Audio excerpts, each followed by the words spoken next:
Bienvenue à la réunion numéro 26. Welcome to meeting number 26 of the Standing Committee on Fisheries and Oceans. We are gathered on the ancestral and unceded territory of the Algonquin and Anishinaabe people, and by expressing gratitude that we're doing the important work of this committee on lands they've stewarded since time immemorial. Excuse me, Mr. Chair, before we start with opening statements and before you proceed, I'd like to ask for unanimous consent to move the following motion. That pursuant to the order of reference from the House dated Thursday, February 26, 2026, the committee invite the Minister of Fisheries for 1 hour and the department officials to appear for the second hour of the meeting regarding the main estimates 2026 to 2027, and that this meeting take place no later than March 31, 2026. It's also being sent to the clerk in both official languages. Thank you, Mr. Clausen. And just for future reference, please make sure that I recognize you by name before speaking in this. But apologies. For this, I understand that there's been a copy of the motion that's been circulated to members in hard copy that are here. And I understand that the clerk here is circulating this by email in short order as well. Although it does seem fairly self-evident in this, maybe with that, I'll be happy to open it up for any debates, starting with Mr. Small. Thank you, Mr. Chair. I think that we should amend that motion to have the minister for 2 hours. She can have her officials by her side, but I think the minister's quite comfortable sitting in that chair answering our questions. I think it'd be nice to have her for a couple of hours. Thank you. Thank you, Mr. Small, and sorry, I forgot to mention this. We'll be putting this on notice unless there's unanimous consent that we forego that to debate this right now. Is there unanimous consent? A motion. Put it on notice. No, okay. Let's do it. Okay, I'm not seeing any disagreements. We can continue with that. Is there anybody else that would like to speak to this? We're not debating it because it just has been placed on notice on this. Okay, or maybe just clarify here, Mr. Clausen, are you putting this on notice, or would you like to move it at this point? I'd like to move it if possible. Okay. It needs unanimous consent to move it without 48 hours. Yes, we just got that. Yeah. Sorry. Okay, great. Monsieur Blanchard, Joncas. Merci beaucoup, Monsieur le Président. Écoutez, Thank you very much, Mr. Chair. Just to understand what's happening here and my colleague's reasoning. So when did he decide to invite the minister? Just this morning? I mean, why not have advised the committee beforehand that he wanted to table this motion so that we could have read it before? I'm a little bit surprised about this. I mean, I'd like my colleague to explain when did he decide that he wanted to invite the minister? Okay. Anyone like to speak to that? Mr. Clausen? Sure, we've been requested to invite the minister on several occasions, so we have invited her, and we officially invited her again, and so I just decided over the weekend to put this motion forward. And so before we went to, avant d'aller à Monsieur Blanchet. Before giving Mr. Blanchet-Joncal the floor, it was Thursday, February 26th, that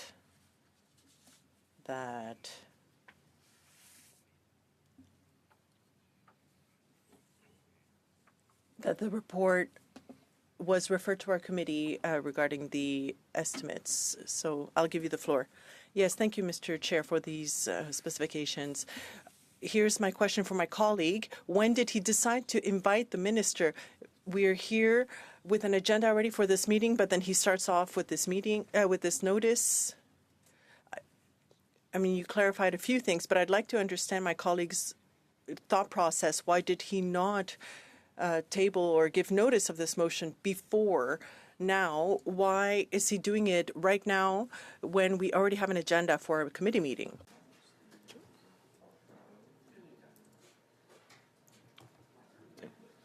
Anyone like to speak to that? Okay. No, we No, we did what we did. It's self-explanatory. Okay.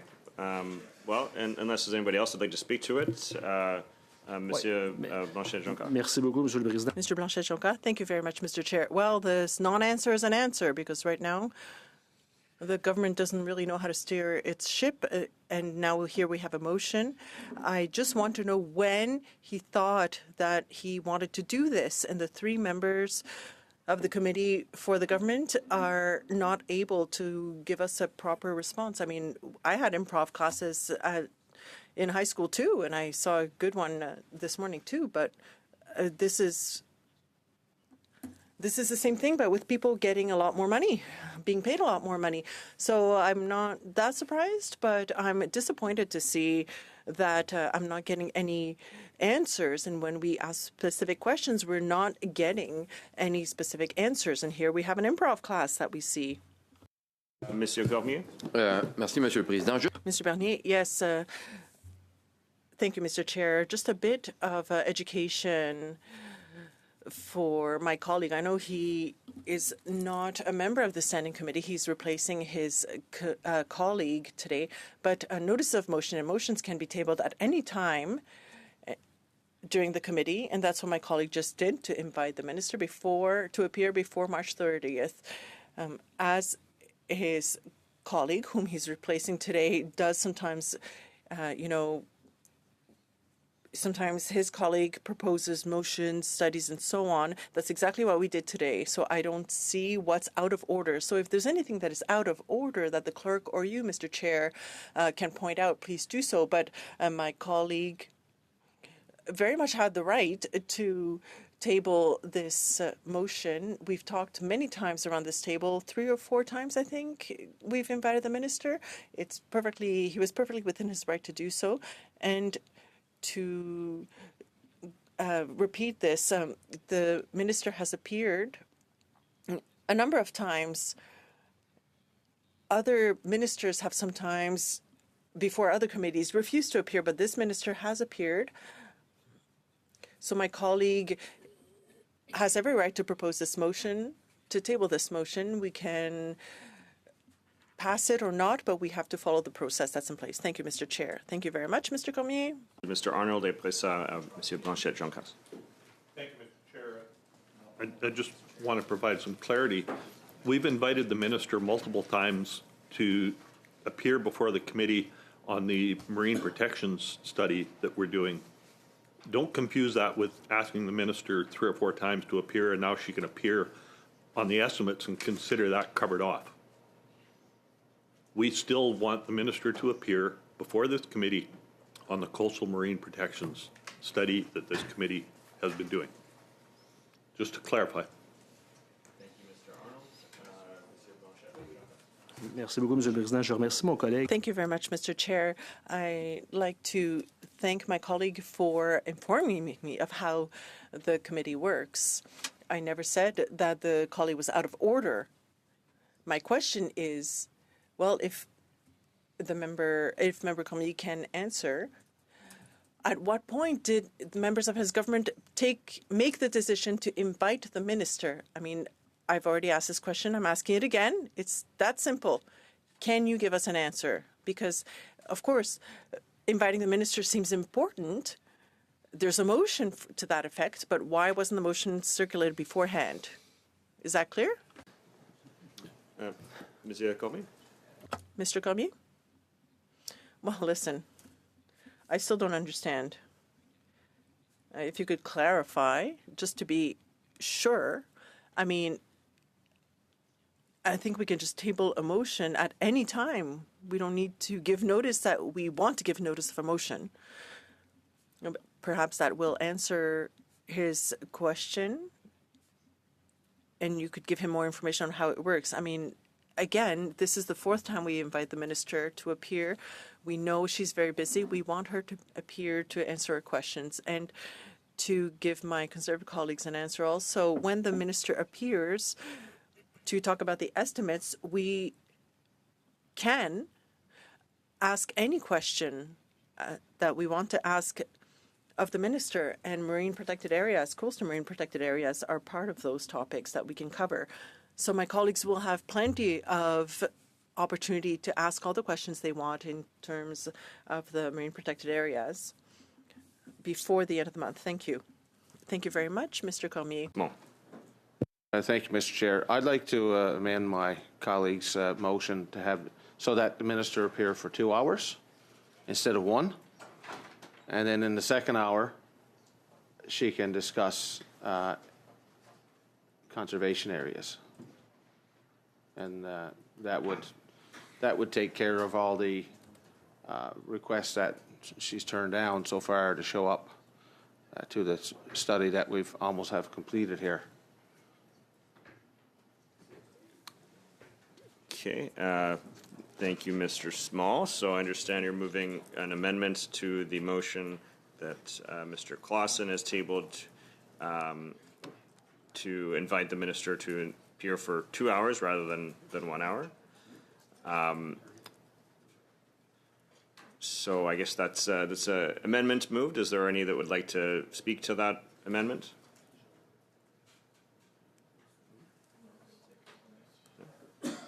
Okay, Mr. Clausen. Just for clarification, the minister can be asked to attend for 2 hours, not a problem. She may or may not be able to do that depending on her schedule. So we can put in that request without any issues.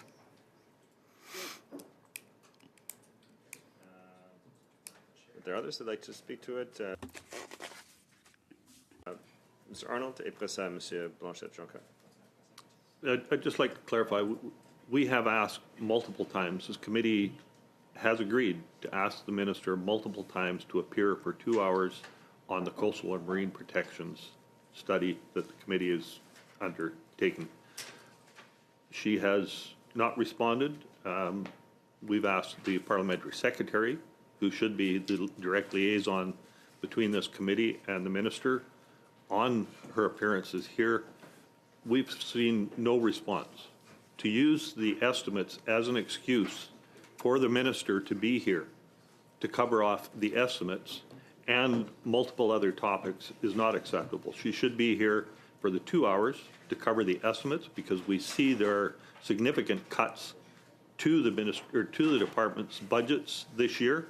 There will be, I'm sure, a full 2 hours of questions just on the estimates. We will repeat the request for the minister to appear on the coastal and marine protections study that the committee is undertaking. Thank you, Mr. Arnold. Monsieur Blanchet-Jonca. Merci beaucoup, Monsieur le Président. Écoutez, je pense qu'il y a... Thank you very much, Mr. Chair. Well, it looks like I'm not going to get any kind of answer to my simple question of when they decided to invite the minister, but you see the member of the government is unable to answer my question, and while I'm talking, he is trying to cut me off and to talk over me, so I'd ask, Mr. Chair, that you simply remind my colleague, Mr. Cormier, that it is my speaking time at the moment, but, you know, it's not the first time that I see improvisation on the part of this government, and we're seeing it happen again this morning. He's unable to answer my simple question, when did they decide to invite the minister? We know it's important, but, you know, on March 9th, they woke up and said, hey, we're going to table a motion. And when they're asked when they decided to table this motion, they have no idea. It's important to invite the minister, but we don't know when this decision was made. I mean, Mr. Chair, I find that pretty special. I mean, they think it's very important to do something, but they have no idea when they decided that it was important and to act on this important topic. So I don't think the debate doesn't need to go on for hours. We already have an agenda. I mean, I'll be pleased to speak to the motion later and to have the minister appear for 2 hours, as it was discussed already. Thank you, Mr. Blanchet-Jonca. So I don't see any other hands. Let's move on to a vote. So the motion be amended accordingly? Okay. Is worded in the clerk's? Do you want to read it? Yeah, we can change that. Essentially just changing it to 2 hours. So if it's just changed to 2 hours, it don't sink us.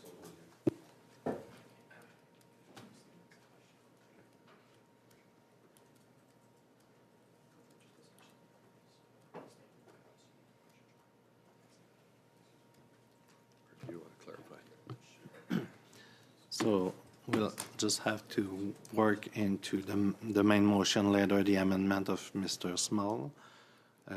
But to the text that you've received, if my understanding is correct, Mr. Small was adding that the minister appear for a total of 2 hours and that the second hour be on the topic of our study on coastal and marine protections. I'd like to revise that to just 2 hours. We just take out the coastal marine protection part of it.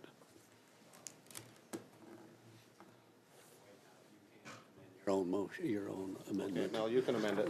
But that, we're okay with it. We're okay with it. You're okay with it? Yep. Oh, Bobby, you're so kind. I'm glad to bring you a pack of jams. Okay, so are we all in Purely- agreement with the purely motion, factors. or with the amendment to the motion? Cookies. Okay, Traditional. not seeing any Newfoundland cookies. disagreement. Shall the motion as amended carry? Okay, carried. Great, we will have an invitation going out to the minister in due course here. Okay, so with that, yes, Mr. Arnold? Mr. Chair, while we're on the topic of motions, I put a notice, or a motion on notice on Friday.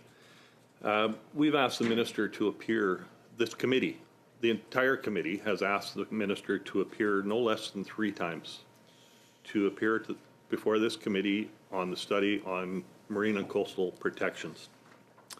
The request initially went out, was moved in the committee here November 12th, again on February 3rd, and again February 23rd.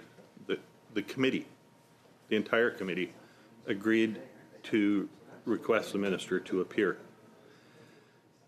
When she appeared on February 22nd to discuss sections of C-15, which she could speak nothing of at the time, by the way, she said, and I quote, "I make myself available to this committee when asked." That was her quote. She also said, "I'm always open to appearing at committee." Those were her quotes. For 6 months, the minister should have known that the committee requested her to appear to discuss marine and coastal protections, a study in which we've received testimony detailing how the government has steamrolled the livelihoods of Canadians that depend on the marine resources. 3 times now, the committee has unanimously agreed to call the minister, and yet the minister has not even responded. Ministerial accountability is a well-established convention of Parliament, and I hope that all members will agree that we have a responsibility to Canadians, like those who have testified in the Marine and Coastal Protection Study, that we have a responsibility to carry the concerns and the grievances of Canadians to the minister. As such, I move the motion that I put on notice on Friday, that the committee report to the House its deep disappointment that the Minister of Fisheries has failed to appear before this committee as requested for its study on marine and coastal protections, that despite the committee's request being transmitted on 4 separate occasions, the minister has declined to make herself available prior to the completion of the study, and that the committee express its serious concerns regarding the minister's failure to respect the will of the committee and its request for her to appear. Thank you very much, Mr. Arnold. So as Mr. Arnold mentioned, this was put on notice on Friday. All members should have a copy of that in their inbox as well. Is there any that would like to speak to this motion? Monsieur Cormier. Mr. Chair, look, I hope people that are watching at home just saw that we just passed a motion to invite the minister for before the end of March, before the 31st of March. We just did that. The Conservative just amend this motion so that the minister is coming for 2 hours instead of 1. We'll agree to that. They're putting a motion on the floor right now just to invite the minister again or report that to the House. Like, the minister will come. And also, Mr. Chair, this minister, since she took office, and I'm not trying to defend her, but I just putting the facts on the table. She came to this committee 3 times already, 3 times.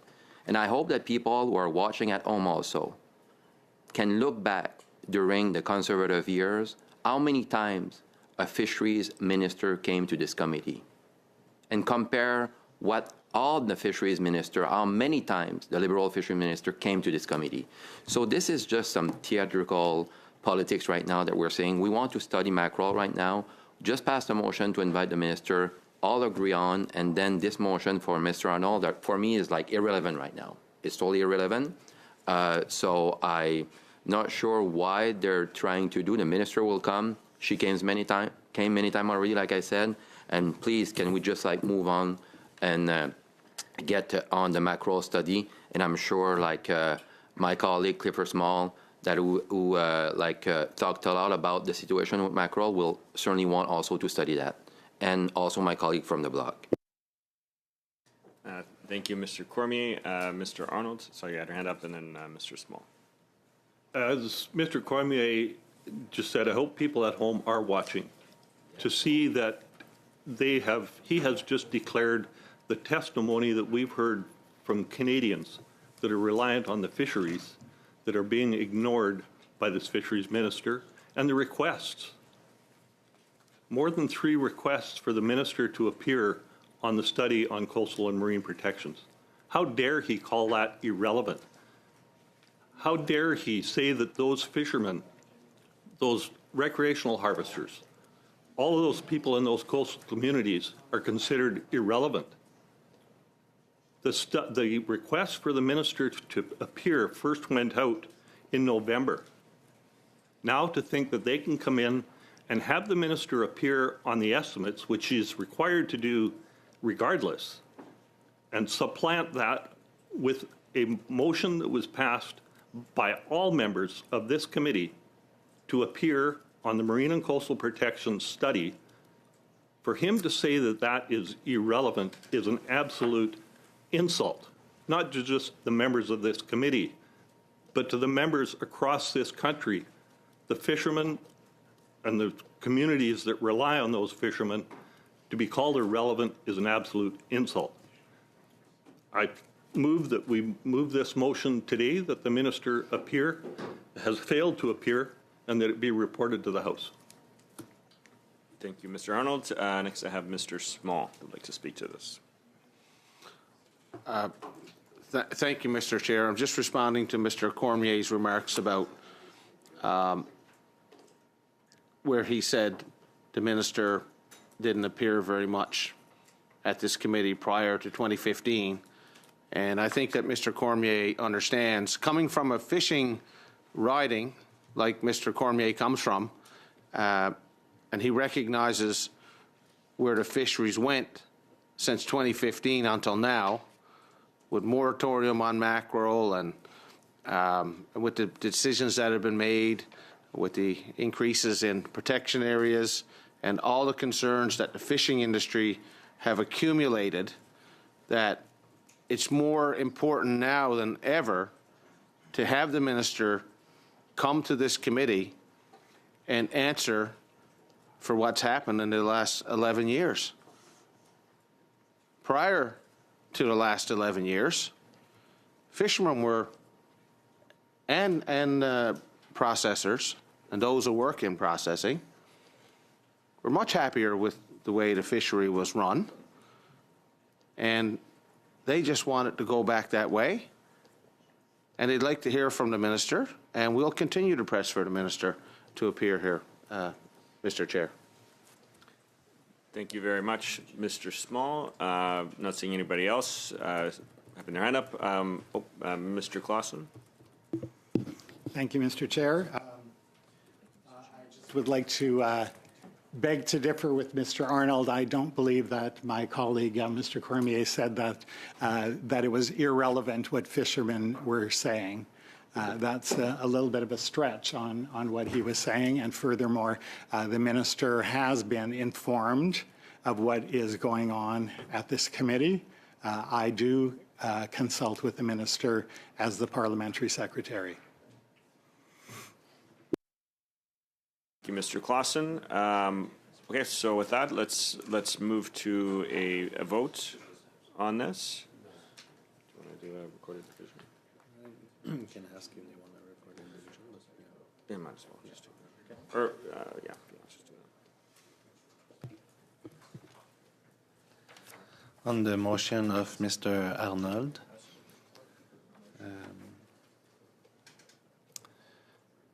Madame Koutrakis, online.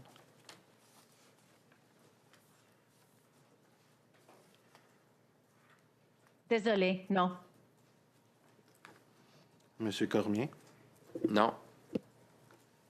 Mr. Claassen, Mr. Morrissey, Mr. Arnold, Yes. Mr. Morrison, Mr. Gunn, Mr. Small, Yes. Monsieur Blanquet-Jonca, Oui.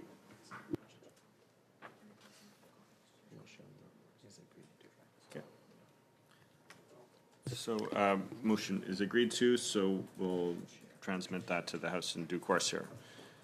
So with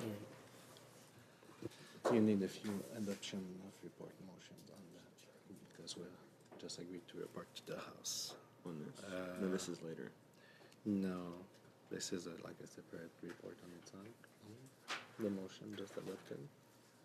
So you need these, at least these two motions, sorry, unless they want a dissenting or supplementary opinion, but this one, This is for the. for the motion we just adopted, that's a new report from the committee. Yep. So we just need to clarify that one and that you present the report to the House. Okay. So can I turn it over to you to speak to this? Sure. So there's a couple things here related to this motion that we need to quickly discuss before moving on. So just quickly, the usual motions on the FOPO reports to the House.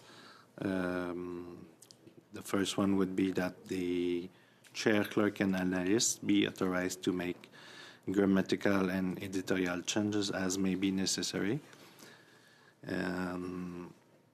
Unless members want to add a supplementary opinion to that, the only other motion would be that the chair present the report to the House.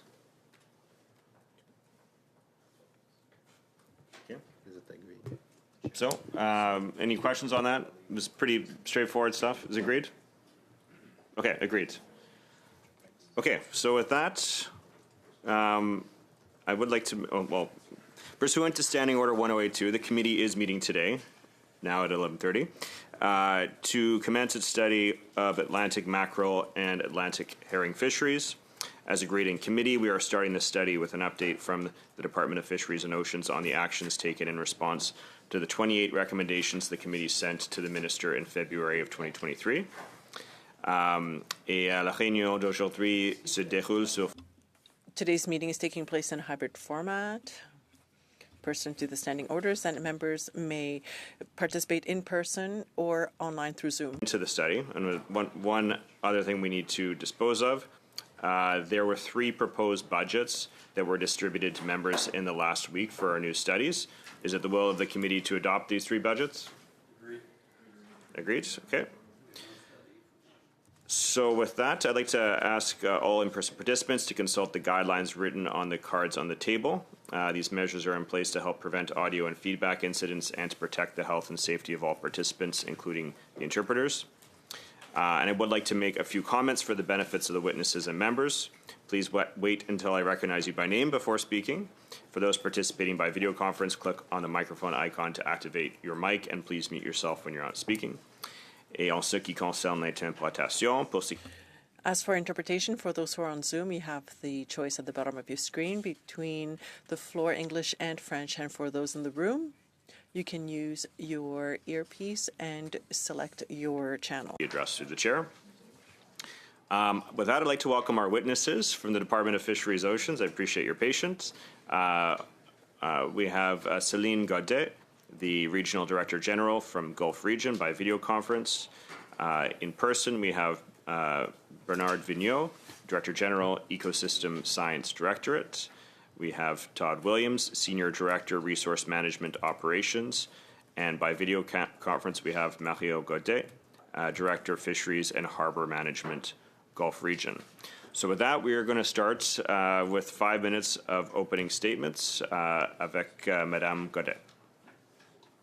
Merci beaucoup, Monsieur le Président. Thank you very much, Mr. Chair. To discuss the management of Atlantic mackerel and to update the committee on the actions taken by Fisheries and Oceans Canada since 2023. I want to take a moment to acknowledge that I'm joining you today from Moncton, New Brunswick, the traditional and unceded territory of the Mi'kmaq people. I want to honor and respect the Mi'kmaq Nation, whose deep connection to this land continues to guide our efforts towards reconciliation and meaningful collaboration. Nous sommes aujourd'hui ici. We are here today to speak to the Department's 2022 decision to close the Atlantic mackerel commercial fishery and to provide an update on stock status, the supporting scientific advice, and our ongoing management approach, including how we responded to the committee's recommendations.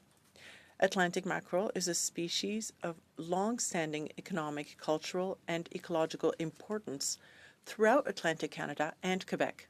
It supports livelihoods in many coastal communities and plays a key role in marine food webs as both predator and prey. 2022, the department took the difficult but necessary step of closing the directed commercial and bait fisheries to promote rebuilding of the stock. This decision was not taken lightly, and I want to acknowledge the hardship faced by some harvesters who rely on mackerel for income. Recreational and food social and ceremonial fisheries remained open, and quotas were accorded for necessary bycatch in other fisheries for bluefin tuna bait and for science purposes. However, the scientific advice made clear that continued removals at levels required for even a modest commercial fishery were not consistent with rebuilding, and strong action was required to give the stock the best possible opportunity to recover. La participation des pêcheurs de Harvester involvement remains central to our science. Following the closure, harvesters continue to support the assessment through scientific sampling across mackerel's Canadian range, replacing samples formerly collected in the commercial fishery and regularly providing observations and clarifications. For other commercial fisheries, the department reopened a small, closely managed bait fishery in 2024. This approach aims to balance rebuilding objectives with the operational need of harvesters. The department has also taken steps to inform the industry of alternative baits and avenues to explore new options, and continues to engage with key players to explore options to access bait in other fisheries. Malgré les efforts de rétablissement, l'évaluation scientifique. Despite rebuilding efforts, the 2025 scientific assessment continues to present a challenging outlook.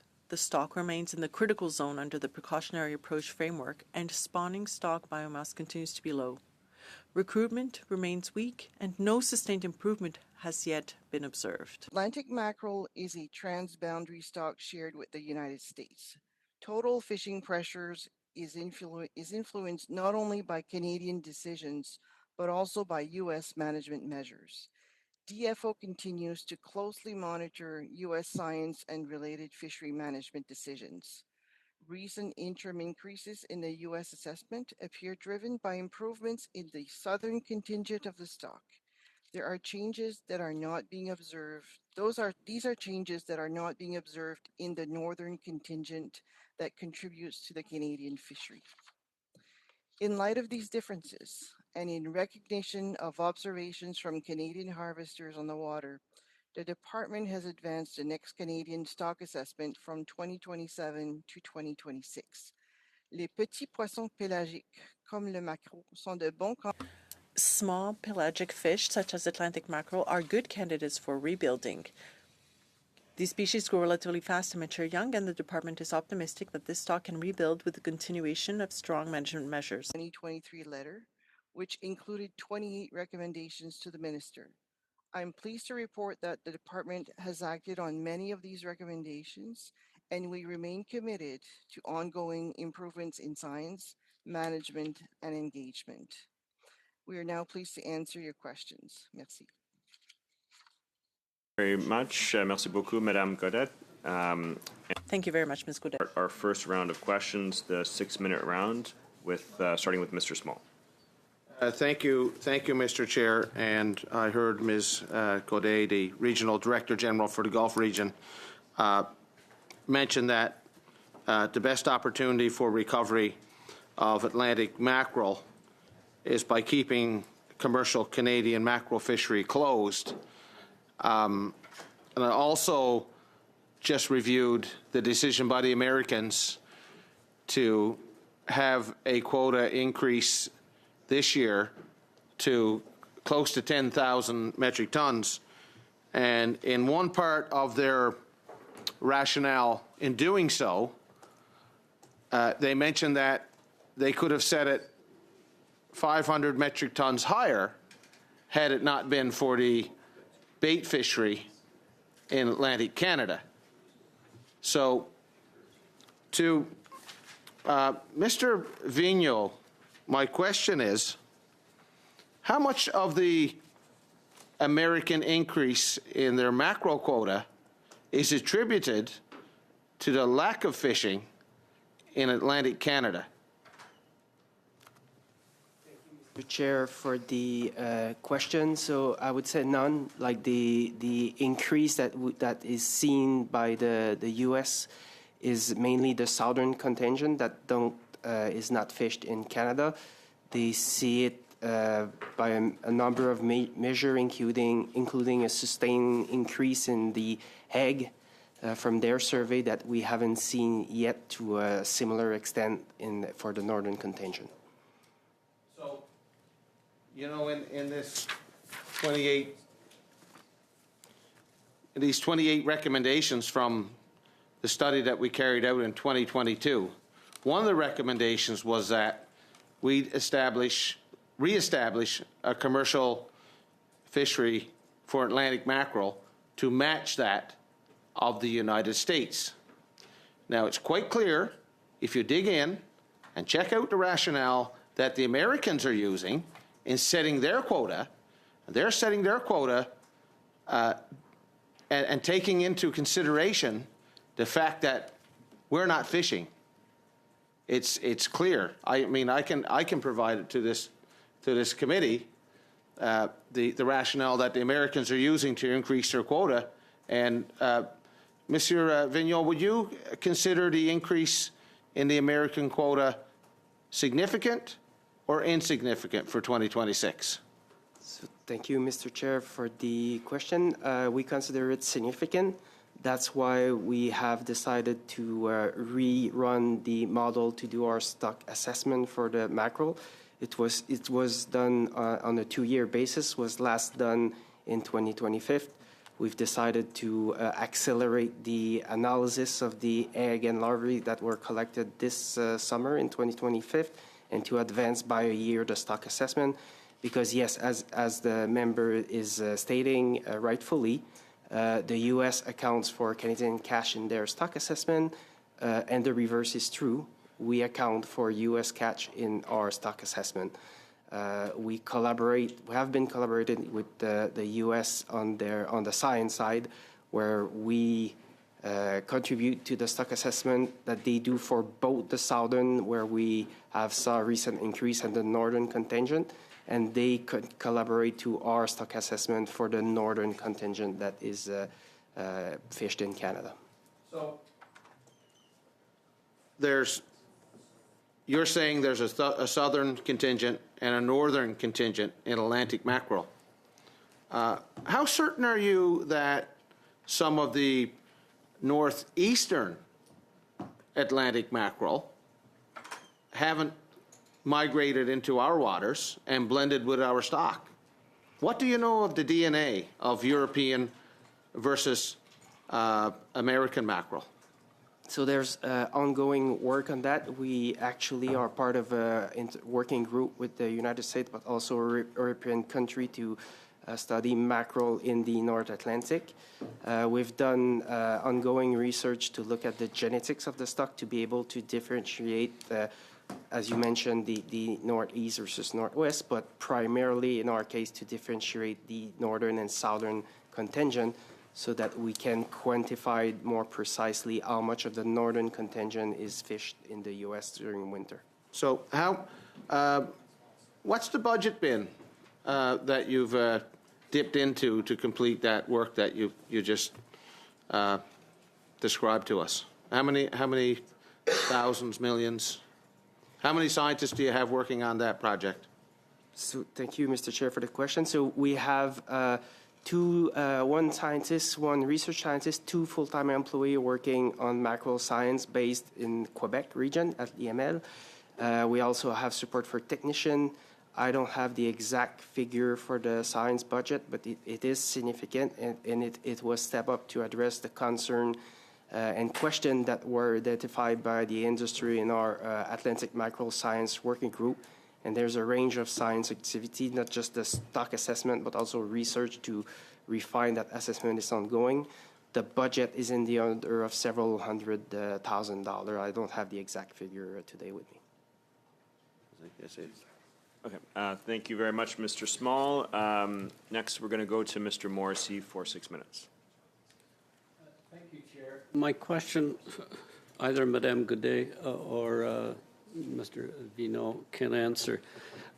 Could you provide the committee, when the decision was made in 2022 on mackerel in the North Atlantic, what the catch rates were in the year preceding and the number of years before? What led you to that? Were fishers experiencing a decline in their catches?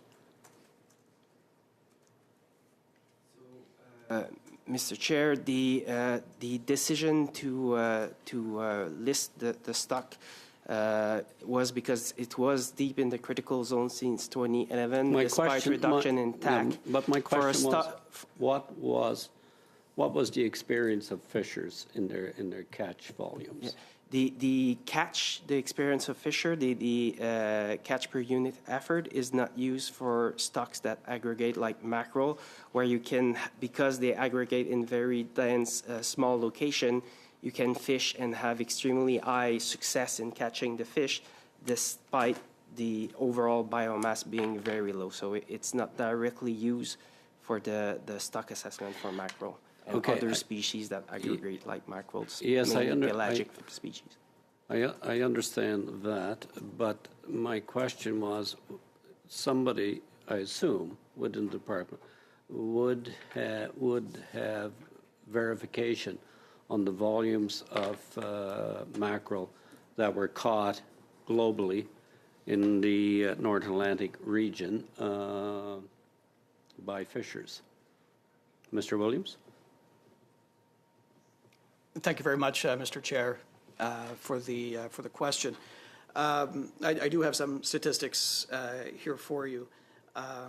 Going back to 2017 as an example. Okay.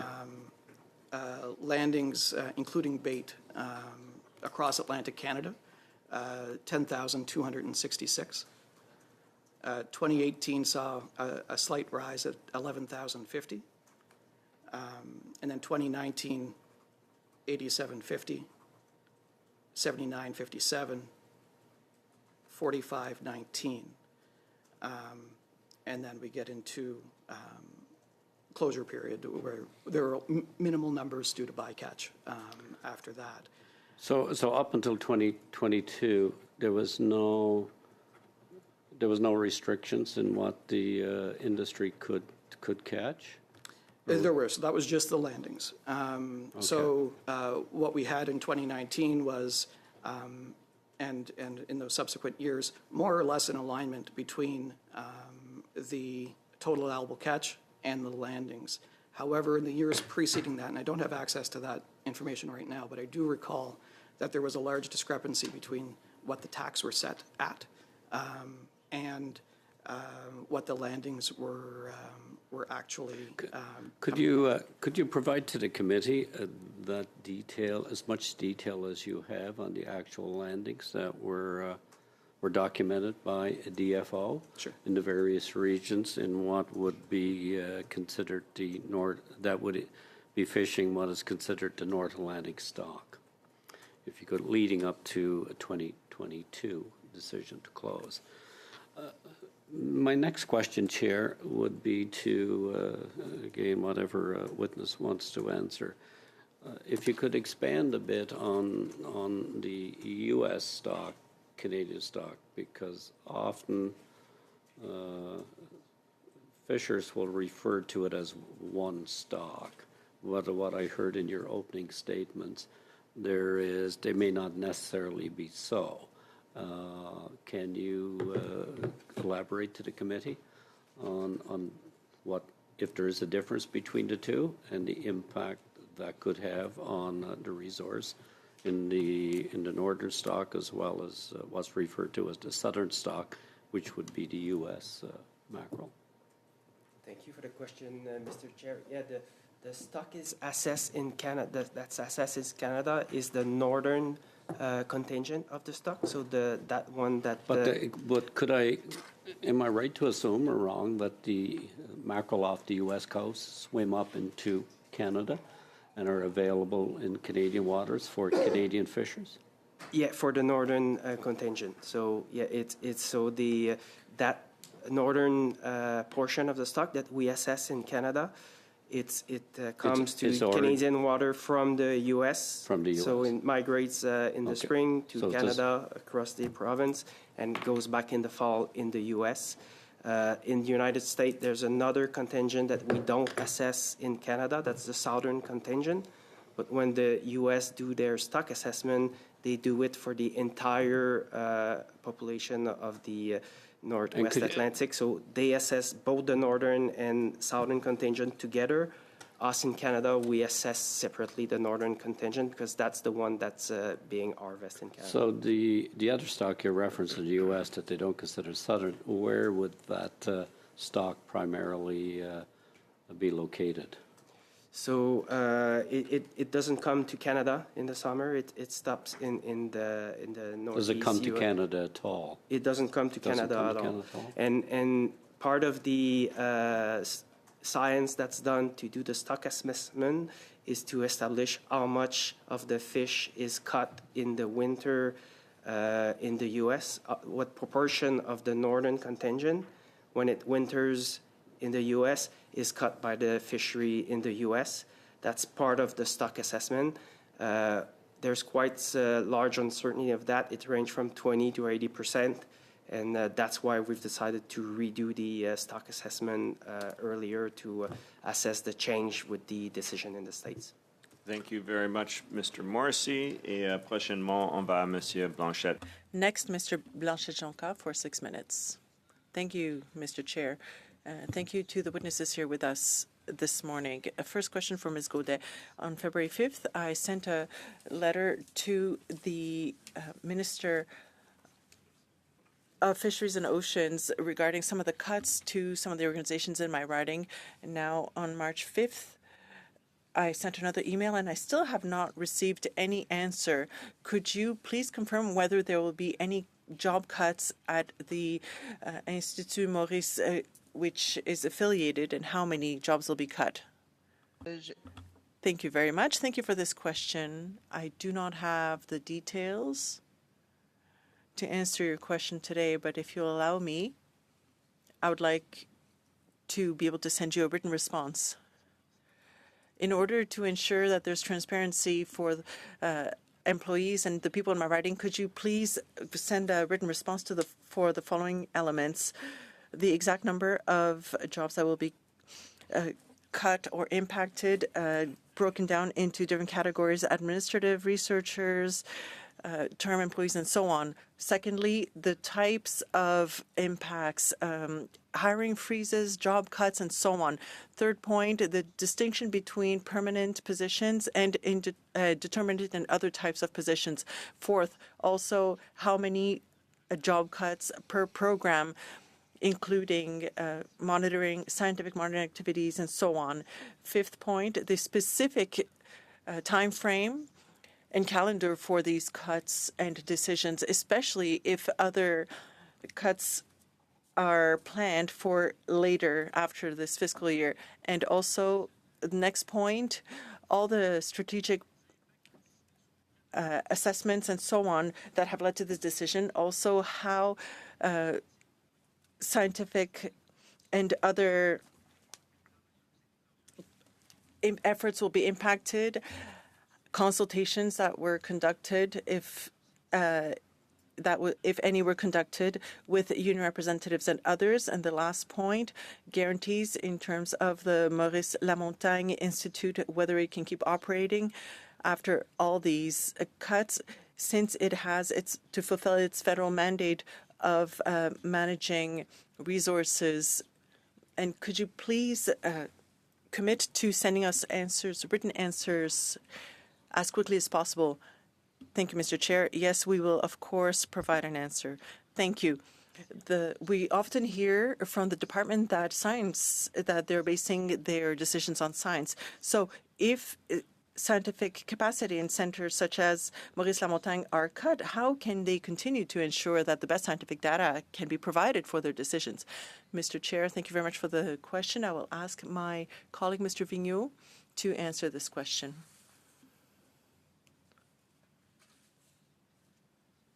Inaudible. We ensured that we retained the capacity to provide the scientific information and other information required for the department to continue to do its work. There are other means also that we looked at to be more efficient so that we could reduce costs, any associated costs. In the case of fisheries, we did not make any major cuts. We prioritized the sector because it's directly related to decision-making, as you mentioned.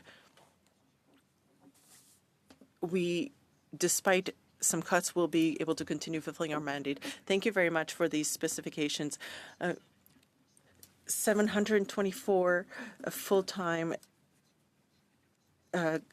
positions will be cut within the next year or two. How will this impact scientific capacity? This is a question for Ms. Gaudet.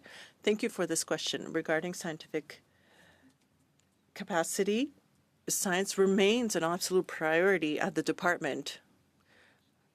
Once again, if you want specific numbers, I can provide a response in writing, but I can tell you clearly that science is a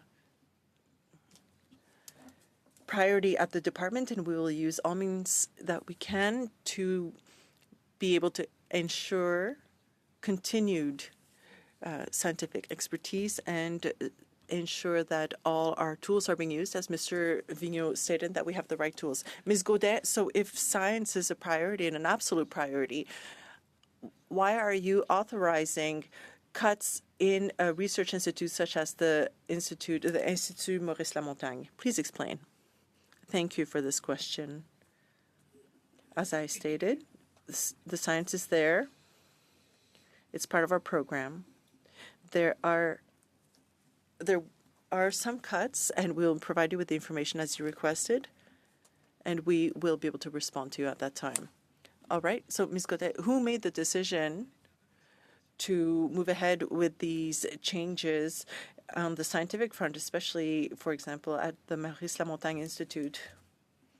Thank you for this question. I'd like to ask my colleague, Mr. Vigneault, to answer, but if he has anything to complete my answer.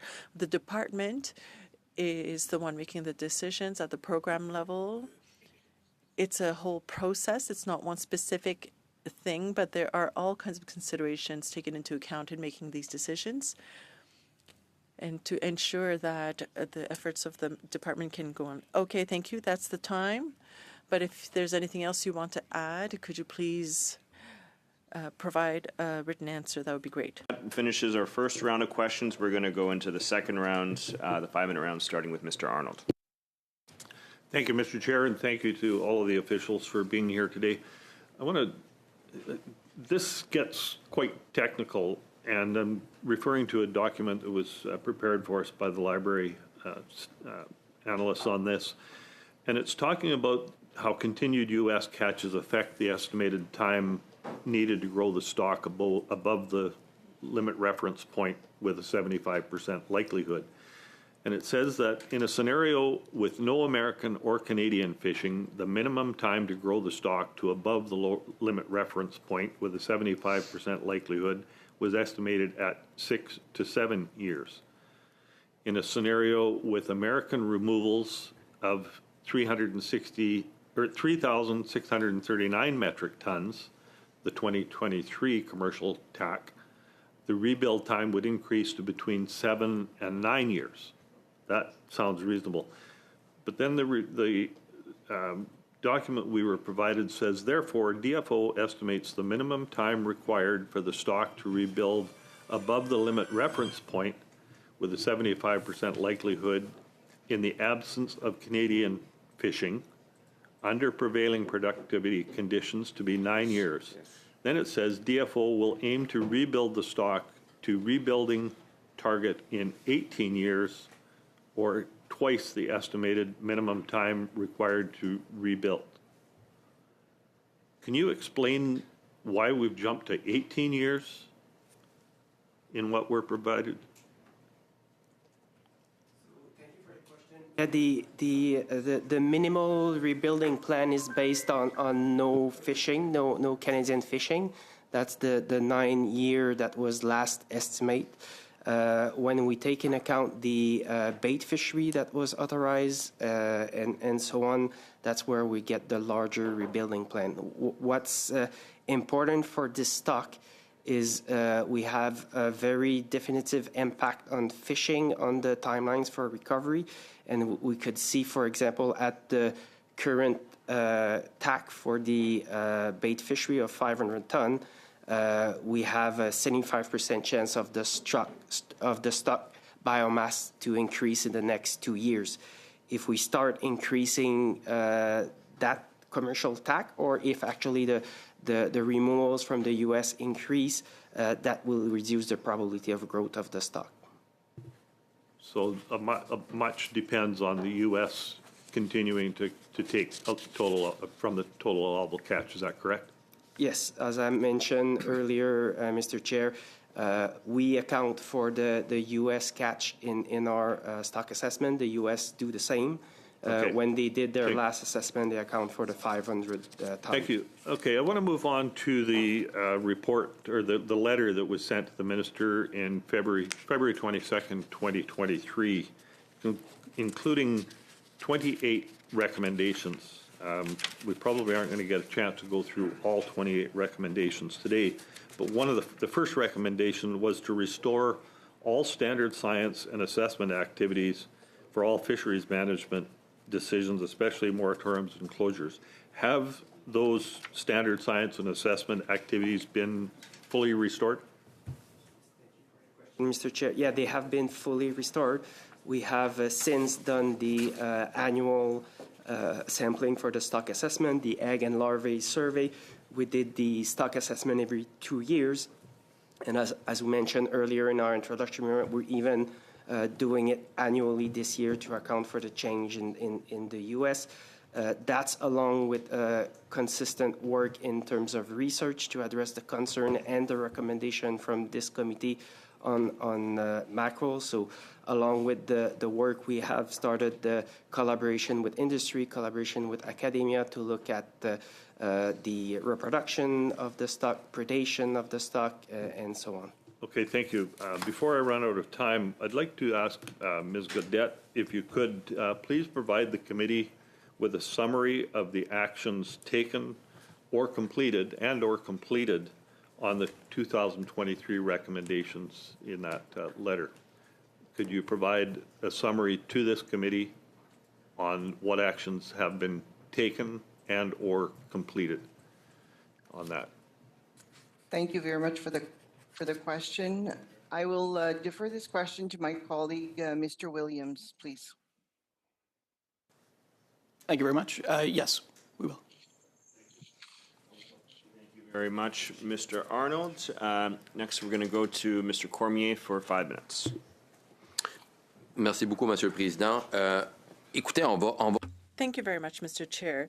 Listen, over the course of this study, we'll probably hear from Fishers and Harvesters Associations. You're here today. Since 2022, there have been pretty much two ways to look at things on your perspective and the industry's perspective. The industry states that there's lots of mackerels. We see some everywhere. We're going to fish it pretty much everywhere. And on your end, on the more bureaucratic end, at the department, you're saying, you know what, the stocks are in decline. We need to be careful. So just to give a perspective on things, who's right? How can we have an accurate picture of what's happening, a fair one, to explain to all the various groups involved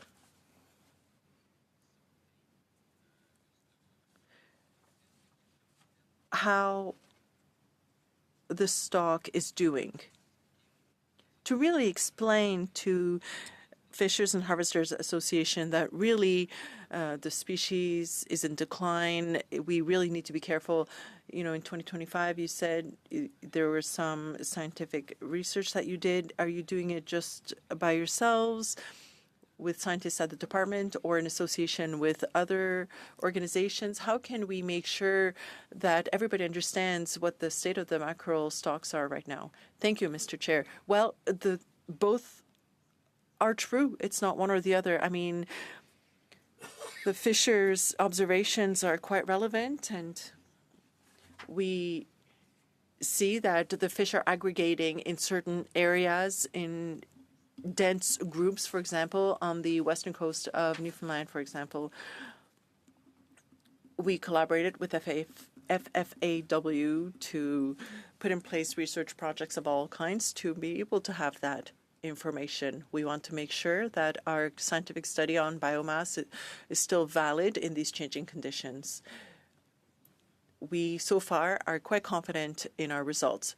Stock assessments are done based on egg and larvae surveys, and those surveys are conducted through the St. Lawrence River. Okay, I don't want to cut you off, but those surveys, are they always conducted in the same spots over the past 20 years? Or, well, it's in the same areas, but there are measures in place to ensure that we're not missing some sampling areas.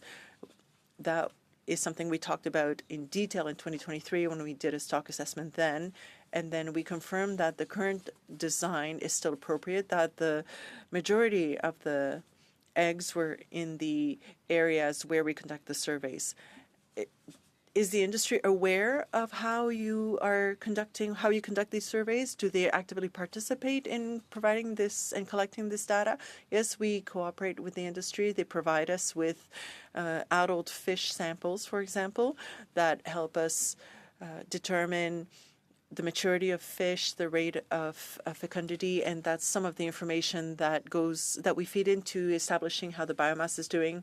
And there are many research projects also that have been put forward in response to their comments and questions. For example, the issue of environmental factors, climate change. We have projects underway looking at how climate change impacts the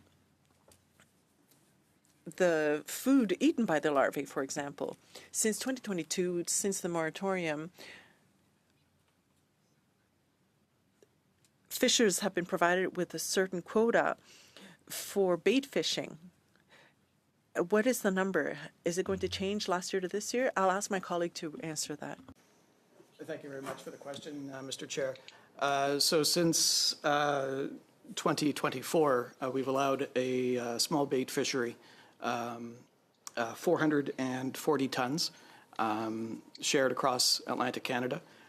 And with that, we've instituted a range of monitoring requirements for that, which varies to some degree between regions, but including hails, daily catch reporting, and so forth. Thanks. And is the total allowable quota for bait fishery this year set already or not yet? So last year, Thank you very much for the question, Mr. Chair. Yes, so last year the minister made a 2-year decision in which 500 tons was allocated for 2 years or each year, 440 of that being for bait each year.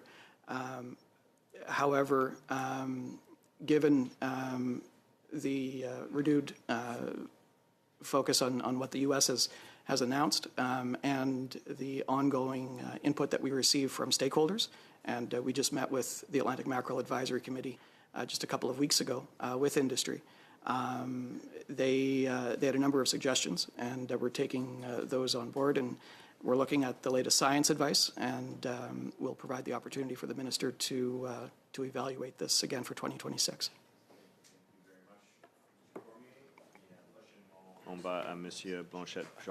Thank you. And now we'll go to Mr. Blanchet-Jonca for 2.5 minutes. Yes, I'll continue with my questions with Ms. Godet, just so to properly understand what's happening at DFO, 724 positions by 2028, 2029, and you said the science will not be impacted through these cuts. Thank you for this question, Mr. Chair.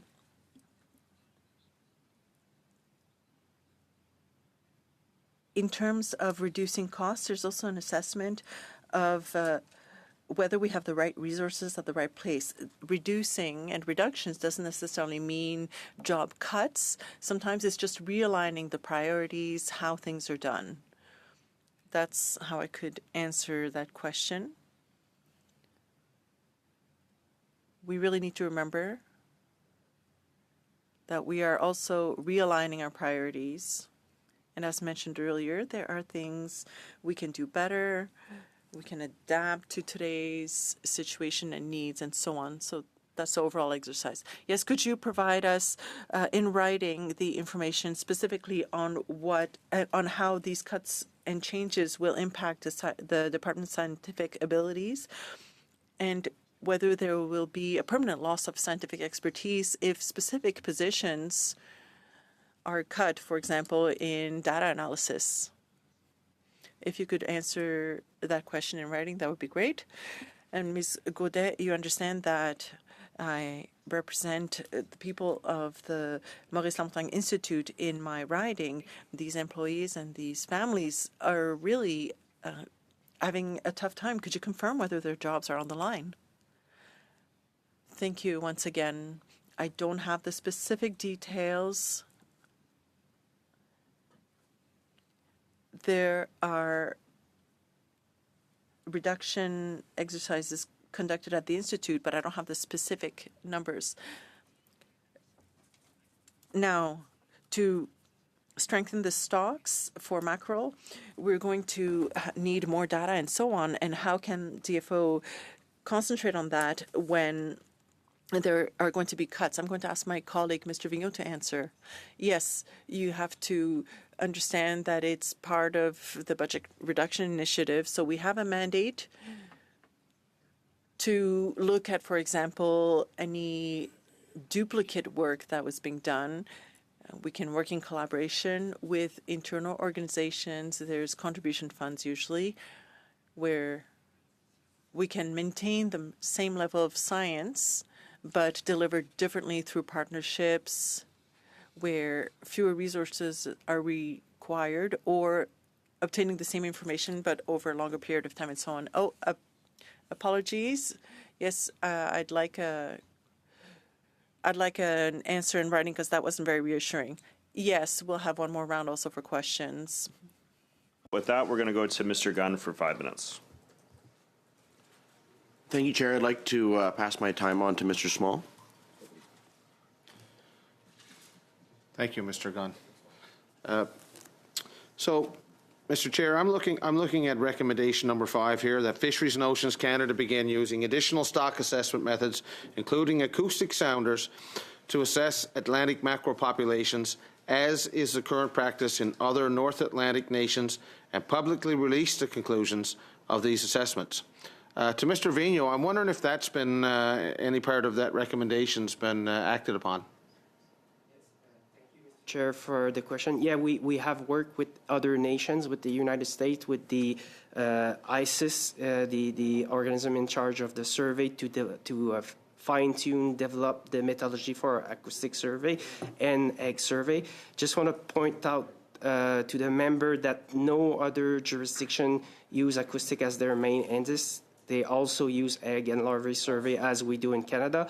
The difference is in some jurisdiction, like in Europe, they have enough capacity to use also acoustic data to supplement the science. But Thank you. We're part of those discussions. Yeah. So are you aware that the herring acoustic assessment in 3L and 3K in Newfoundland waters had the 7th year of the 7-year acoustic program canceled this past year? Are you aware of that?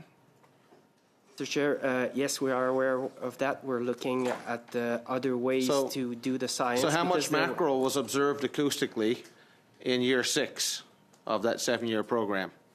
It's a fact that mackerel was observed through this acoustic survey, but to my earlier point to the committee, really the key input into the stock assessment is the egg survey. So the mackerel were observed acoustically. The recommendations in this study that was released in 2023 was that acoustics be used in stock assessments. How much of that acoustic information that was gathered in the fall of 2024, mackerel acoustics, was used to follow up on recommendations in this report, or was it not used at all? So the science advice for the evaluation of the stock is to use the egg survey, because the acoustic survey is not currently possible. We would have, because it's a very mobile species, as we know from the harvester's observation. First off, it's very mobile, and it's everywhere. You've no doubt you've followed social media. You've seen pictures and videos of schools of mackerel on top of the water, off in the Bay of Fundy, off the South Shore of Nova Scotia, off the eastern shore of Nova Scotia, in the southern Gulf, off Gaspé, and in the northern Gulf, around all shores of Newfoundland and Labrador. And these videos basically being taken within a month of each other. So therefore, it cannot be the same mackerel making that huge migration. So that there's an immense amount of mackerel based on basically simultaneous recordings of this this surface action of these mackerel, wouldn't you not say? Yeah, there's the mackerel is, but as I mentioned earlier, we have done very dedicated, targeted work to look at where the core of the spawning occurs, and it's still in the Gulf of St. Laurent where we sample. We are collaborating with Ocean Tracking Network to use acoustic sensors. So that's an ongoing project where we have put the sensors into mackerel, and to your point, that will enable to track the mackerel in Canada, along the U.S., will guide us in future adjustment to the survey. But the main point is that we have had dedicated effort to look at where the eggs and the spawning is occurring, and we're still confident in our science. I've got a little time left here, and you described that how the fish harvesters were collecting samples of mackerel for you. And I understand in the riding that I come from, there was at least one person collecting samples, and the samples were taken with nets, and the mesh was of one size. How many different year classes can you catch in one size mesh? So the focus of the sampling is to get the states of the maturity, so looking at the larger fish. We're not taking samples to look at the composition. It's mainly to get the size of the fish and account for. So that's a year class that the minister said was missing. Missing year class. I'm afraid I'm going to have to jump in here. Did you find any of those mackerel in that study? We're over time here, so I'm going to have to interrupt. But of course, if there's anything more that Mr. Vigneault would like to add to that can be done through writing, and there will be another round for questions for Mr. Small and others as well. But with that, we're going to Mr. Morrissey for 5 minutes. Thank you, Chair, my question would be to Mr. Vinot. Could you tell the committee what may be different in the assessment that's going to take place in 2026? What, from a methodology perspective, would be different in 2026 assessment versus assessment you would have taken earlier? So there's a number of questions that we've addressed through targeted research that were embedded in the recommendation from the committee, making sure we account for the impact of climate change. We confirm that the location of our survey is still valid with the ongoing change in the warming water. And do you have confidence in your site locations for doing the survey, even with the impact of climate change?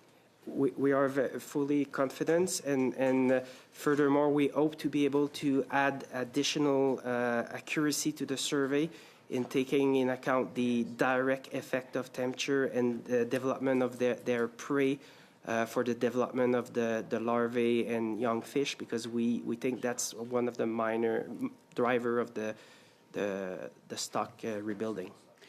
Okay, could you expand? You answered a question earlier, reference the importance of the egg survey. So, yeah, because the fish are move a lot during the summer, it would be very challenging to design an acoustic survey that will capture the fish across the entire Atlantic Canada. What does the egg survey tell you that a count of mature fish does not?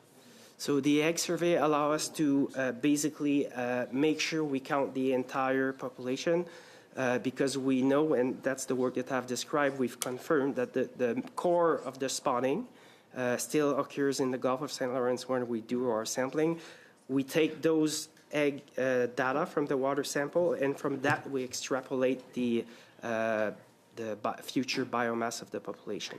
And I assume that's a proven scientific method that is used more than in Canada in projecting the health of a stock.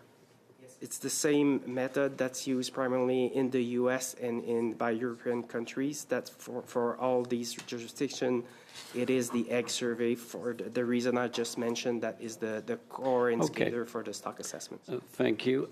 From your perspective, we often hear, as was referenced earlier, about the abundance of schools of fish on the water here, there, and everywhere. Could you explain to the committee why you may be seeing this, while at the same time, from a scientific level, there's a concern about the abundance and the health of the stock?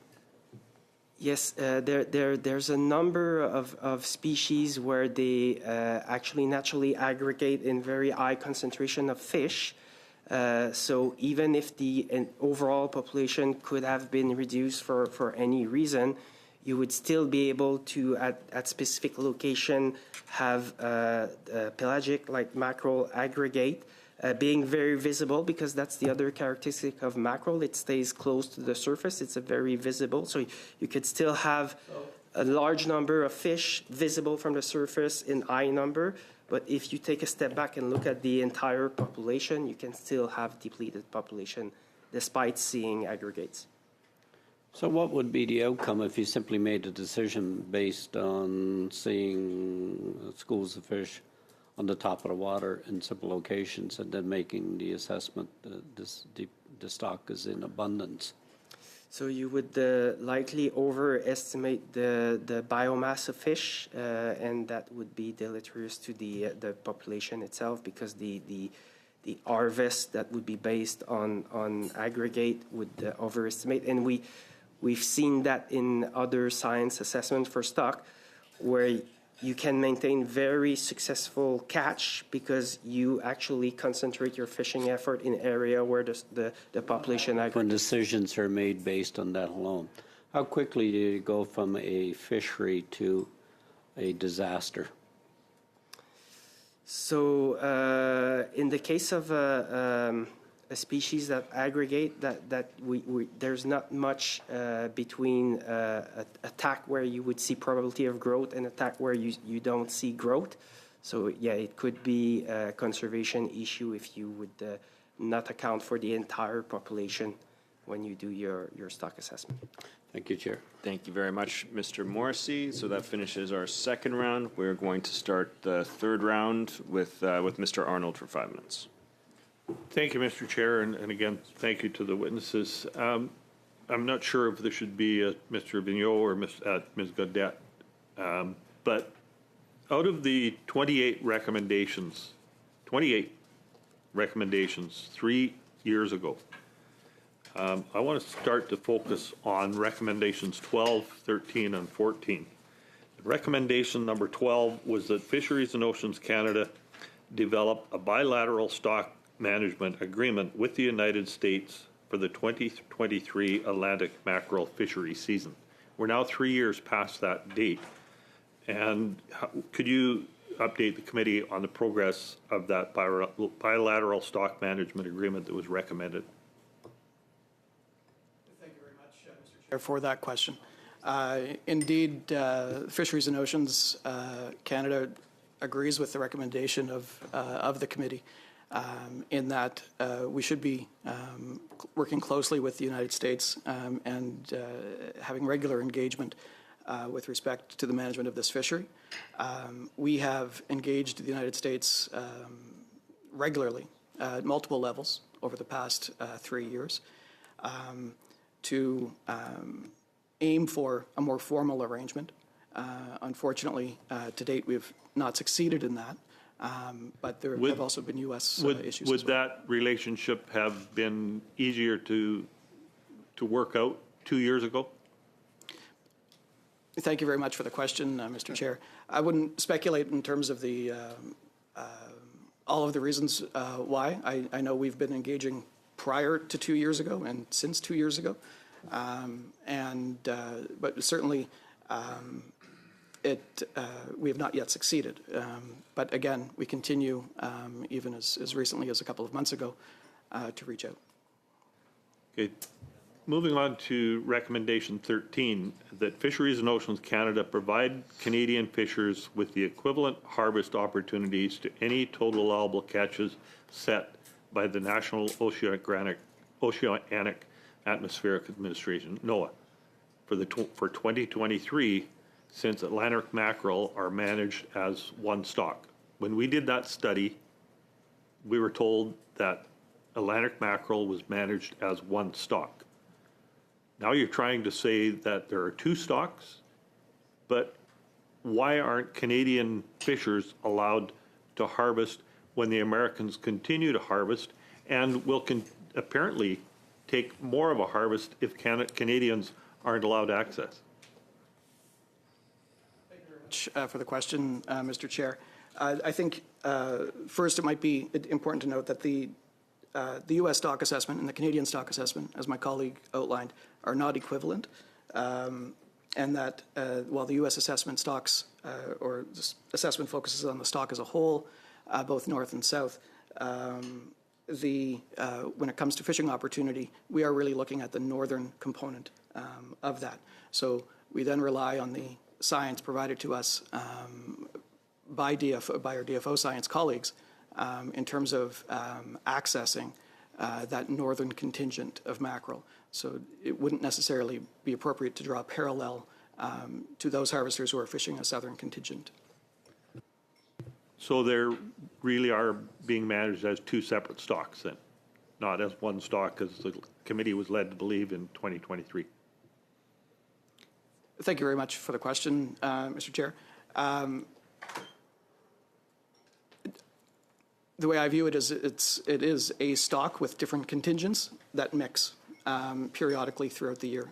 Okay, so then they are being managed as two separate contingents of one stock then. Is that correct? Yeah, yes, from the science perspective, it is done separately. In the U.S., they do the science advice and the management for the entire U.S. stock, which is primarily the southern contingent and a portion of the northern contingent. So Canadian harvesters continue to be restricted. Commercial harvests continue to be under a moratorium, and yet the U.S. contingent is able to harvest more because Canadian harvesters aren't allowed. Is that correct? Question, Mr. Chich.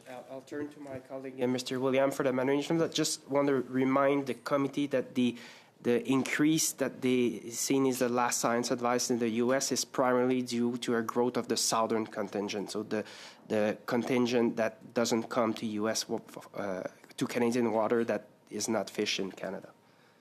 So we're over time. If you could just make it very brief, and then anything else in writing would be Thank you very much. We have seen alignment since 2012 in terms of the tax with the United States. Sometimes they do misalign because, as Mr. Vigneault had noted, they do see growth in the southern contingent. But most recently in 2025, the U.S. commercial TAC and the Canadian TAC were very similar.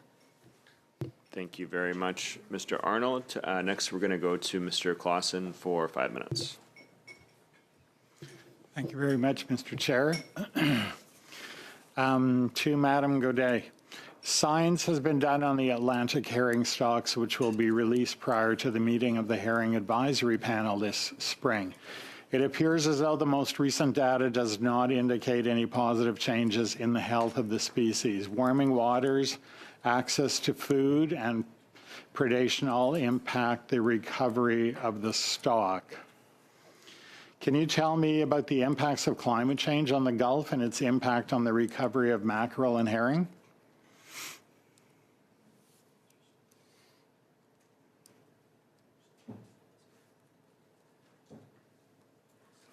I think you're muted.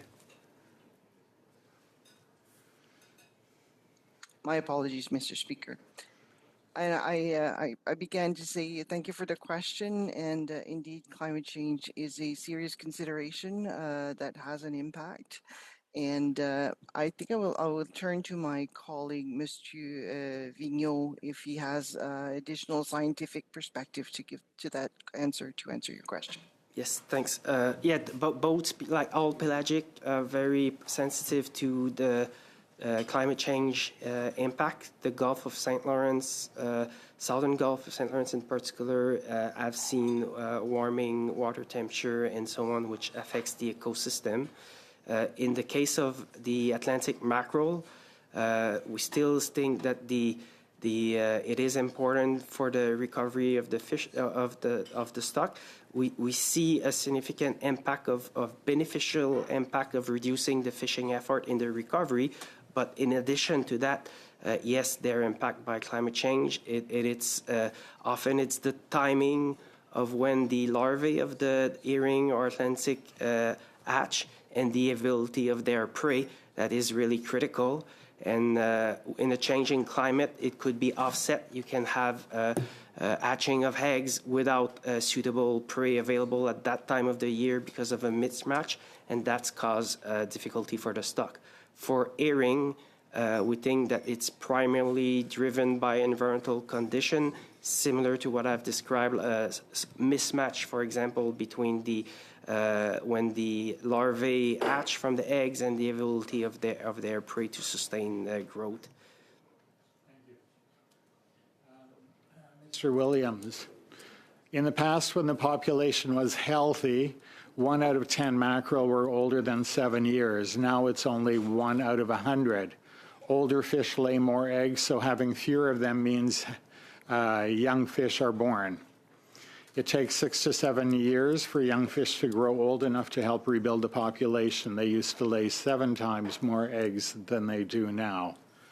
Fish harvesters are seeing lots of mackerel on the water. Are those fish old enough to reproduce? And compared to 2010, how would you compare the amount of large fish compared to today? Thank you for the question, Mr. Chair. Yeah, we still see that the mackerel population We call it truncated because we see much smaller, much younger fish than in the past. Since 2011, it's actually rare to have fish older than 7 years old. And indeed, while the fish is mature at 2 to 3 years, and it can live over 15 years, it's really the larger fish that are produce the most egg and are the most significant for the reproduction. And we still see that there's a depletion in those larger fish in the Gulf of St. Lawrence right now in the ecosystem. That's subject of ongoing research. We will be starting a project in collaboration with the industry to sample fish across Newfoundland to see their not just their size, but also to look in detail at their maturity and their capacity to produce egg and contribute to the reproduction of the species. Thank you. And can you tell us more about the age breakdown for current mackerel stock signs? So right now, as I mentioned, we see the majority of the fish are smaller than 7 years old. We also see that currently in the last assessment, the fish were smaller than the average size in the past. So it's still part of the natural variation that we've observed for the population, but in the most recent stock assessment, not only the fish were younger than it has been in the healthier population state in the past prior to 2011, but also the fish are getting smaller. Thank you very much, Mr. Clausen. Prochainement, on va à Monsieur Blanchette. Thank you very much. Next is Mr. Blanchette-Jonca for 2.5 minutes. Yes. Now, in terms of the cuts that will be conducted, did DFO conduct an analysis of the impact of the jobs that might be impacted? Thank you very much for this question. I will ask my colleague, Mr. Vigneault, to answer this question, please. Thank you. Yes, the easiest for us, I think, would be to provide you with a written answer because we don't have all the numbers right now. Yes, I just want to hear yes or no. Yes, we can provide it. But have you done an analysis, yes or no? Yes, of course. And we wanted to ensure the interpreter knows that two people are talking at the same time. Will, can you send us the entire analysis? Well, we'll be able to share. We'll look at what we can share in terms of the document. I can tell you that decisions were made jointly. Yes, I mean, we could table a motion to force you to make that analysis public. Okay. All right, Ms. Godet, I'll come back to you. So if certain scientific positions are being cut, the information gathering and so on will be externalized, correct? In terms of the department scientific program management, I'll ask Mr. Vigneault to answer. It's not part of our plans to contract out data collection and so on. What I mentioned rather was even before the reductions in terms of science, it's very important to cooperate with external organizations, the industry, universities, and so on. It brings it shines a different light on the data, and it increases our capacity to look for and gather different kinds of data. We're going to continue doing that. Is the minister looking at outside expertise? Well, as I mentioned earlier, we're not more dependent on outside capacity. But have you assessed it, Mr. Vigneault? Yes, we looked at that. Yes, can we get the written response, please? Can the department ensure that the follow-ups and the monitoring of herring and mackerel will not be impacted by the budget cuts that are being looked at? Yes, we have allocated additional resources. In fact, as mentioned earlier, right now we are conducting analyses that we hadn't originally planned to ensure that we can provide a proper answer. Yes, a written response, please. Thank you. Thank you very much, Mr. Blanchette-Jonca. We're going to go to Mr. Small for 5 minutes. Thank you, Mr. Chair. I find it very frustrating to sit around this table, being duly elected by the people of Newfoundland and Labrador, after having been on the water and know so many harvesters and processors, and those that rely on jobs in seafood processing industry to sit here at this table and to hear statements being made by our officials right here, talking about the science and the year classes and what's missing and what there's more of and all of these things that I know beyond a shadow of a doubt that what's being said here is orchestrated and fabricated. It's extremely frustrating, having been a former fisherman myself,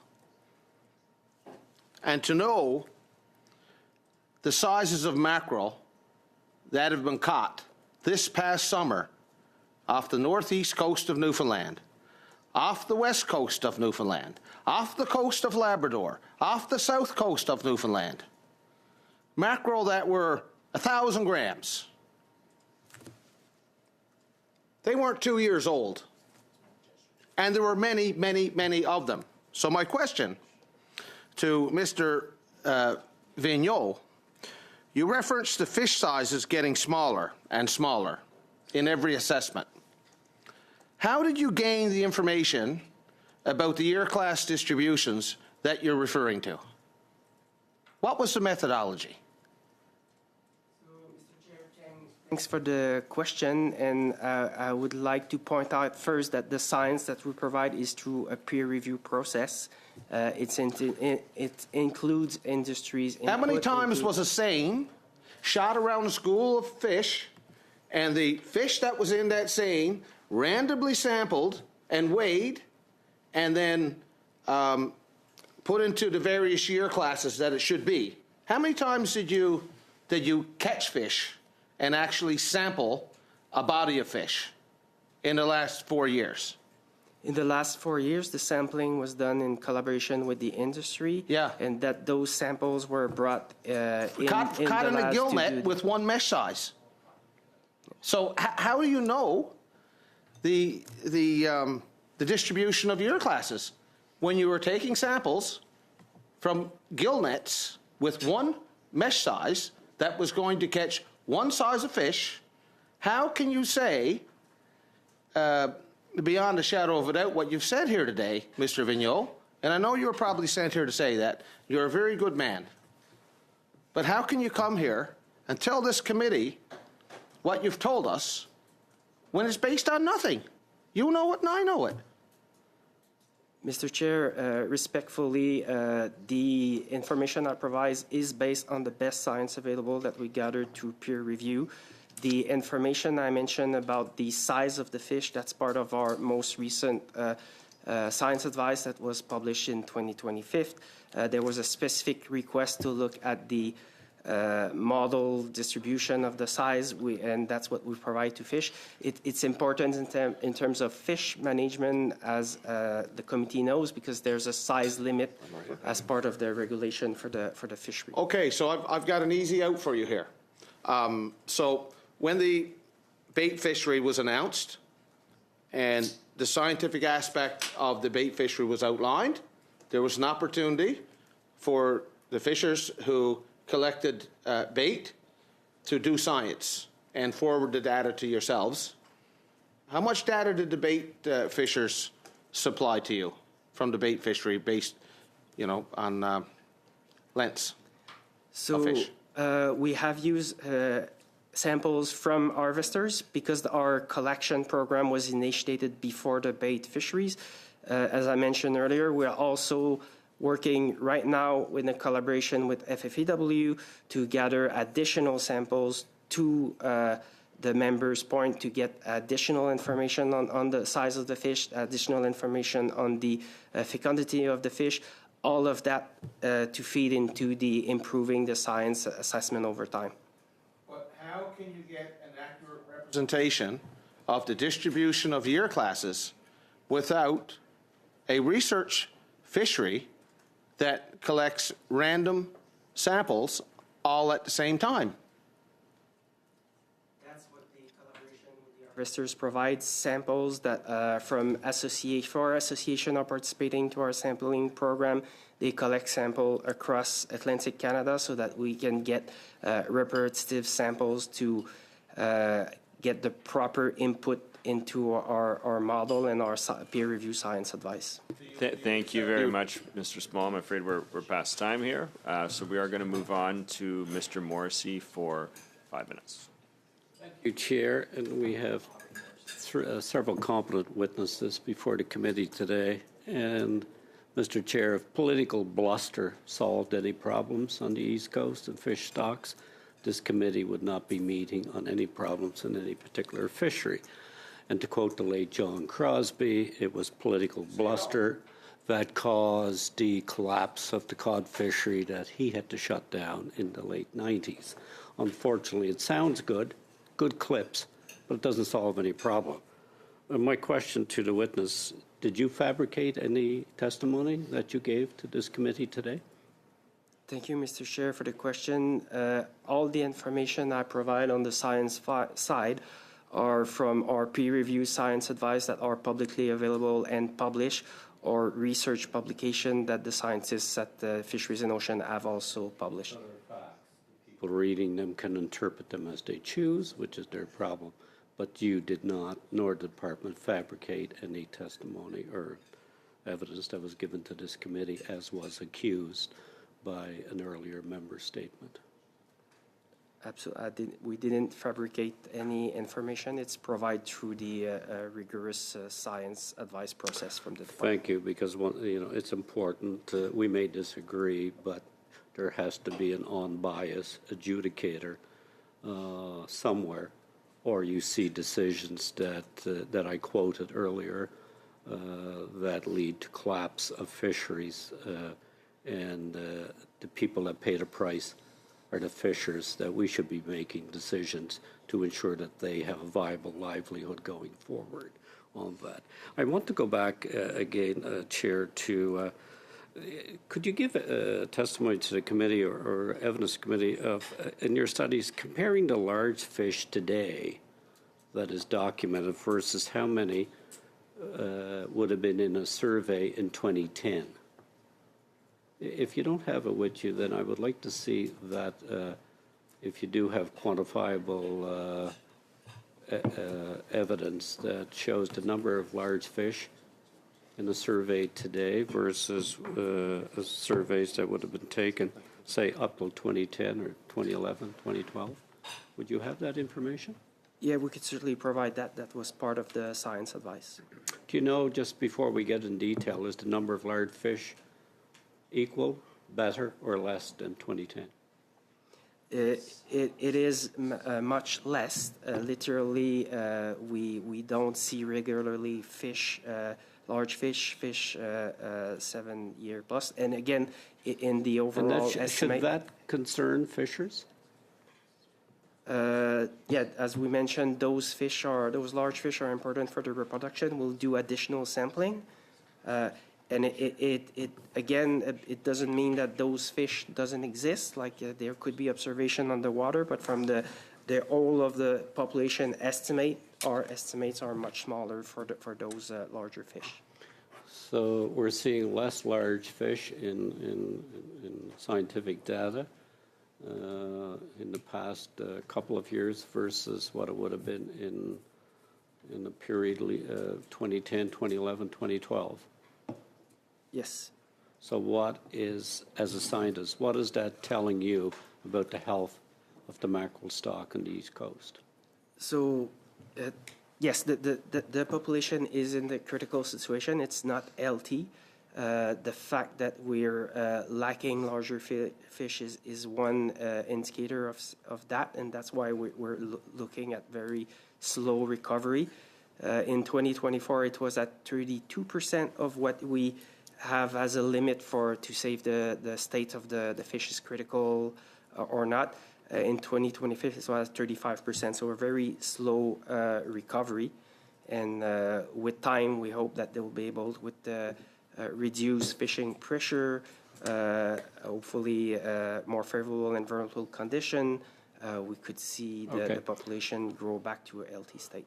Thank you. Just to be clear again, I referenced earlier the American mackerel stock in the south. You used the term, and just for the record, you state that that stock does not migrate up into Canadian waters. Am I correct?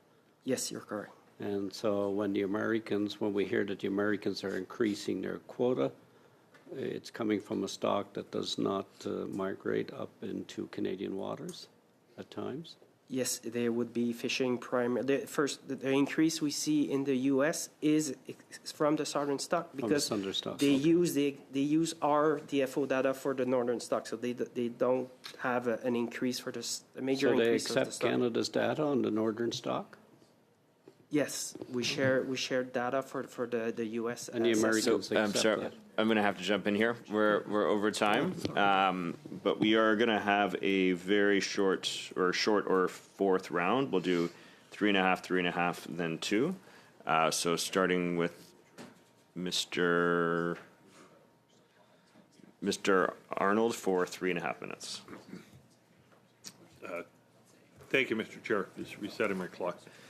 Out of the 28 recommendations that were sent back in February, so over 3 years ago, Mr. Vigneault or probably Mr. Williams, which themes of recommendations have seen the least follow-up or have been the slowest for the department to respond to?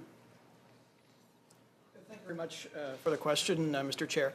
I think what we've seen here with the recommendations is that there were some which we were able to implement fully.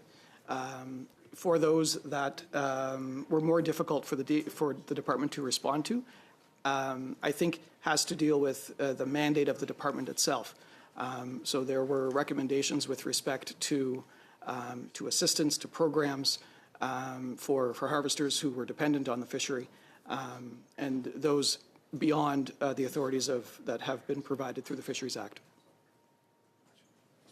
So the ones regarding coming up with agreements with the U.S. Weren't the toughest to deal with then? Thank you very much for the question, Mr. Chair. Certainly that is a difficult area, but it's one that we continue to, I think, make progress on, and I'm hopeful in that regard. Thank you. But we're now 3 years after those recommendations. You estimated a stock recovery time, which I'm trying to determine somewhere between 7 and 9 years, but then in another paragraph it says it could be up to 18 years. Many of the harvesters that participate in these fisheries may not be around in 18 years. And what is the chance of them selling their enterprise to anyone that's watching the progress, the very, very slow progress of the department on recommendations that were made by this committee after a thorough study over 3 years ago now? What hope can you expect those harvesters to have? Thank you very much for the question, Mr. Chair. First, I'd like to point out that we are hopeful that the stock will rebound. And we do know fishing is... When? It's, as Mr. Vigneault had pointed out, environmental conditions, I think, point to... No, I didn't ask why. I asked when do you hope the stock will recover? Speculating over that would be problematic, I think. We do have a rebuilding plan in place that was put in place and developed with harvesters who agreed on these timelines. And so they're aware of these timelines, and we appreciate that. What timelines are you referring to? Those in the rebuilding plan do speak to 18 Okay, the rebuilding plan by when? At what point can they expect the stocks to be a cup above the lower limit reference point? Right. So the aim to rebuild in 18 years, with 2023 considered year one from that point. 18 years from 2023. Not much hope. Okay, thank you very much, Mr. Arnold. Next, we're going to go to Mr. Cormier for 3.5 minutes. Donc, si on... All right. So if we can summarize, for some harvesters, those harvesting mackerel more for commercial fisheries, and others, it was more bait fishery for other fisheries. So there are two different groups that are impacted differently. For commercial fishers, there are mackerel licenses, but they can no longer earn their living, if I can put it that way. And there's also an industry that depends on mackerel as bait. Now, have you discussed with the industry any alternatives for the bait fishery, for example, other types of bait that could perhaps be made available, synthetic ones, or other types of offcuts from other fish or so on? Have you had those discussions? Has there been money invested in certain programs to try to test these out? Question, Mr. Chair. Indeed, much of the fishery is focused on bait, and those who are active in mackerel fishing, that's the primary use. Through the Atlantic Fisheries Fund, we have provided over $1.6 million for alternative bait solutions. We've worked in the Gulf region with bringing stakeholders together to look at the issues around bait and to identify those alternate sources where possible. Parfait. Est-ce que... Perfect. Do fishers, harvesters, I'll talk about crab and lobster harvesters, where do they currently get their mackerel right now? Are there other countries that have enough stocks that harvesters can look to them for bait? For the question, Mr. Chair, my understanding is that much of the bait is purchased often from foreign countries where mackerel can be still fished. Like which one? Northeast stock, I believe in Europe there are sources there. And what is the state of the stocks over there? Is it better than here? If we can purchase it from there? So I don't have the full details, but the recent assessments show a steep decline. So the stock is in a difficult situation in Europe as well. So that means for the industry, for fisher, for harvester, it will be difficult to get mackerel as bait, right? Even in those countries. So those tests that you've done for bait, for alternative bait, are they conclusive right now, or where are you at with those testing? Thank you very much for the question, Mr. Chair. Certainly we can respond in writing to the committee if that's requested. Okay. Thank you very much, Mr. Cormier. Et on va terminer avec... And we'll finish with 2 minutes for Mr. Blanchet-Jonca. Thank you, Mr. Chair. Question for Mr. Vigneault. Harvesters are saying that there is mackerel in various areas where DFO assessments aren't finding them. How do you explain this difference? Well, I'll reiterate that we cooperate with fishers and harvesters to get the data of where the fish are and so on. The data is based on, for example, egg and larvae surveys conducted by the Maurice Lamontagne Institute and so on. So that is the best way to assess stocks because adult populations can move very quickly. Do the department's scientific assessments look at all the areas where mackerel is present? Well, in 2024 and so on, we had a series of additional surveys conducted to ensure that we got data from areas outside of where we usually conduct our surveys to make sure that we know whether there are significant amounts of eggs and larvae in those areas, and we can see that the numbers are strong. Yes. Now, Do you know that there were requests made by harvesters to see how advice can be amended, advice provided to the minister? Yes, they participate as experts to the assessment processes. And in 2023, the scientists were looking at how robust the assessments are. And so we were looking at the data collected from harvesters and fishers, and that's all peer-reviewed also. Could you give us a specific example? As you mentioned, observations of fish that were observed outside the St. Lawrence area, for example. Did DFO take into account the spawning areas in the reproductive process of the fish? Yes, we did work dedicated to that, and the conclusion of that study was that the survey is robust enough still to capture the spawning, and that's something we looked at directly. Thank you very much. I'm sorry, but that is our time. That's going to conclude our panel here today. I would like to thank our witnesses for taking the time to meet with us. Your testimony is going to be very helpful as we finalize the report and recommendations that will be flowing from that. But with that, we are going to briefly suspend in order to move to the last part of our meeting, which will be in camera. And so members of the public and witnesses will therefore need to leave the room. So we're going to briefly suspend.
you.